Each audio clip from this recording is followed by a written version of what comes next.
Alto பாருங்கள் 2010 2 owner. வண்டி நல்லாயிருக்கும். இன்சூரன்ஸில் 6 மாதம் கரண்ட்டு. எஃப்சி மட்டும் இந்த மாதம் முடியுது. பார்க்க வேண்டிய இடம் கரூர். வண்டி ரஸ்ட்டு ஹிஸ்ட்ரிலாம் எதுவும் கிடையாது. ஏசிலாம் ஒர்க்கிங்கு. தெளிவான வண்டி முறையாக இருக்கும். பார்த்தா கண்டிப்பாக பிடிக்கும். அந்தளவுக்கு இருக்குது. தெளிவாக வச்சுருக்காங்க. தேவைப்பட்டால் கூப்பிடுங்க. ஒரு நல்ல விலைக்கு எடுத்து ஆல்டோ பாருங்கள் 2010 2 ஓனர். வண்டி நல்லாயிருக்கும். இன்சூரன்ஸில் 6 மாதம் கரண்ட்டு. எஃப்சி மட்டும் இந்த மாதம் முடியுது. பார்க்க வேண்டிய இடம் கரூர். வண்டி ரஸ்ட்டு ஹிஸ்ட்ரிலாம் எதுவும் கிடையாது. ஏசிலாம் ஒர்க்கிங்கு.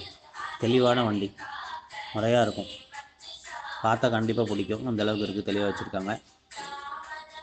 தேவைப்பட்டால் கூப்பிடுங்க. ஒரு நல்ல விலைக்கு எடுத்து ஆல்டோ பாருங்கள் 2010 2 ஓனர். வண்டி நல்லாயிருக்கும். இன்சூரன்ஸில் 6 மாதம் கரண்ட்டு. எஃப்சி மட்டும் இந்த மாதம் முடியுது. பார்க்க வேண்டிய இடம் கரூர். வண்டி ரஸ்ட்டு ஹிஸ்ட்ரிலாம் எதுவும் கிடையாது. ஏசிலாம் ஒர்க்கிங்கு. தெளிவான வண்டி முறையாக இருக்கும். பார்த்தா கண்டிப்பாக பிடிக்கும். அந்தளவுக்கு இருக்குது. தெளிவாக வச்சுருக்காங்க. தேவைப்பட்டால் கூப்பிடுங்க. ஒரு நல்ல விலைக்கு எடுத்து